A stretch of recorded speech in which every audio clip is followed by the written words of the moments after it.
Ra is one of the earliest gods in the Egyptian pantheon, and according to researchers, perhaps the most important too. As a solar deity, Ra represented the might of the sun. He was pictured as the great god traveling across the skies on his barge during the day and entering the underworld at dusk.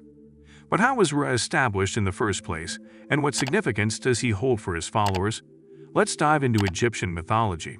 By the time of the Old Kingdom of Egypt c. 2613 to 2181 BC, Ra's worship was well established and persisted for nearly 2 millennia, until, like the other Egyptian gods, he was superseded by Christianity.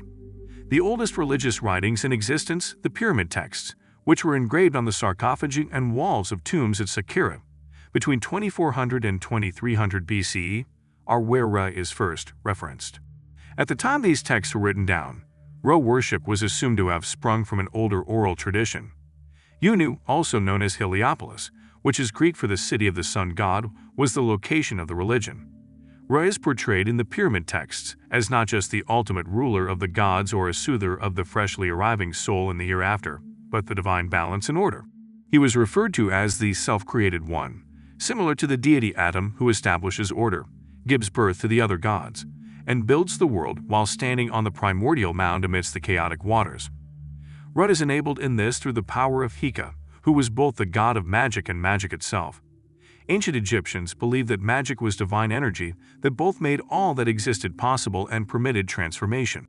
Ra, the original deity, fashioned Heka and harnessed it, giving birth to Heka, who later controlled and preserved divine magic. Ra is consequently connected to this transforming force, which made him a partner of the sun and facilitated expansion.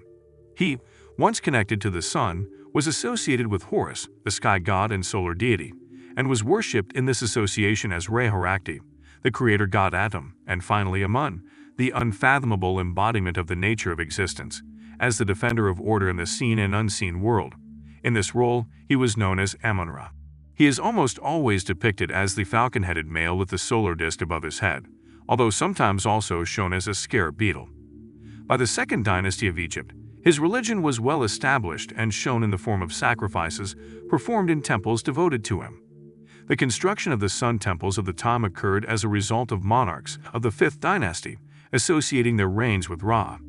He was revered at Heliopolis since ancient times in the shape of the Mebis bull, a live representation of Ra that is comparable to the more well-known Apis bull. The Book of the Heavenly Cow, a later document that describes how Ra left the earth, which he formerly directly ruled, and rose to heaven. It is believed that this book was composed during the Middle Kingdom and existed in some form during the First Intermediate period. However, all of the writings that are still in existence date from the New Kingdom, c. 1570, c. 1069 BCE. The story starts as Ra gets old and his human subjects plot his overthrow. Ra is angry and summons a meeting of the gods, who advise him to punish people for being unthankful. Ra summons the Eye of Ra, a potent entity that alternatively follows Ra's bidding or breaks free from his control to cause mayhem. Hathor is the Eye of Ra that has been set free to obliterate humanity. Before Ra understands what he has done and begs her to stop, she kills hundreds of people. But as a result of the massacre, Hathor has become the terrible Sekhmet, who in her anger is unable to hear him. 7,000 beer containers that have been colored red to mimic blood are to be poured out on the plains of Dendera by Ra.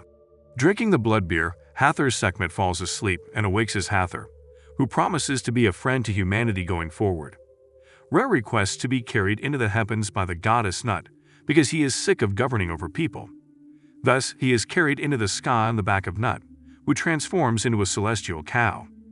Ra establishes the field of reeds and sets up the world's government while en route, delegating the job to the other gods.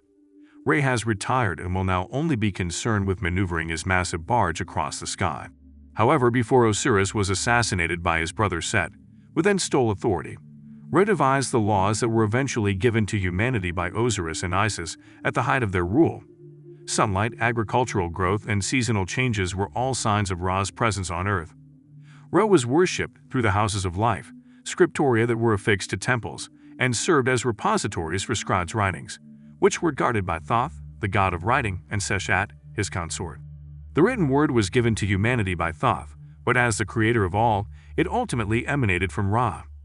Ra traveled the skies in his barge all through the day, and at night he entered the underworld. The freshly renamed Ship of a Million Souls, formerly known as the Sun Barge, picked up the recently arrived and declared dead and transported them to the Field of Reeds, a paradise.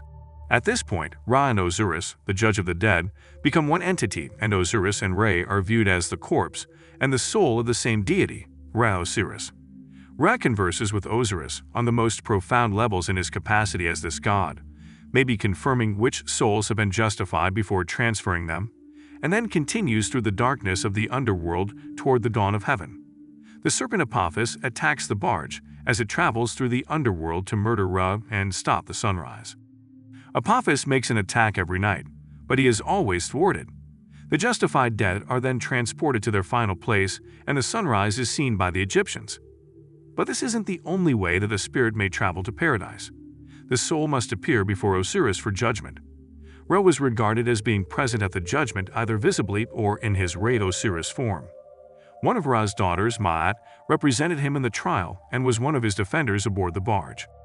Many different gods are credited in ancient Egyptian mythology with creating the world and establishing order, but Ra, Atum, Ta, and the goddess Neith are most frequently mentioned in creation stories. Regardless of the names given to them later, all gods share Ra's attributes and strength, and it is believed that Ra was present, and alone, from the beginning of creation. Although the priests of Ta could assert that their god was the one who created everything, Ra is truly the Ptah they referred to. Atum was Ra under a different name, and Neith may be considered Ra in her creative function. When the primordial mound rose as the first dry land, also known as Ben, and Ra stepped upon it, there were only turbulent waters.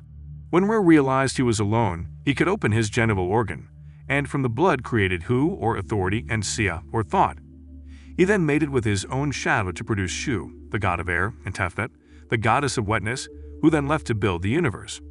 Ra dispatched the Eye of Re to look for the two because they had been missing for a very long time. Ra was so appreciative when the Eye returned the offspring that he wept tears of gladness, which dropped on the fertile Ben and gave birth to men and women. Shu and Tefnut got together and gave birth to Jeb the earth, and Nut after realizing that these people lacked a place to live. All other gods descended from Osiris, Isis, Set, Nephthys, and Horus the Elder. As mentioned, Heka, one of the oldest gods, is believed to have been there when creation began. Each of the gods was given their powers, and Ra was the source of this interaction. Ancient Egypt's most significant cultural value was balance, which the ruler both exhibited and upheld. King Userkaf, who established the 5th dynasty of the Old Kingdom, embodied this ideal by elevating the cult of Re to the level of virtually a state religion and urging his followers to uphold Ra's principles. Near Abuser, Userkaf constructed the Nekhener, also known as the Sun Temple of Ra, and started a dynastic tradition. Userkaf was the first monarch to do so, but all of his successors would follow suit. The 5th dynasty is best known for the Sun Temples, as well as for firmly establishing the link between a monarch and the gods. Userkaf and his successors identified themselves as sons of Ra, and it was assumed that they were the god's biological offspring. Ra was already acknowledged as the supreme ruler of the gods at this time, but he was also referred to as the king and father of the king, who upheld order through the righteous rule of his sons. This approach made the monarch, who was solely referred to as Pharaoh during the New Kingdom, a demigod in his own right and the god's representative on earth.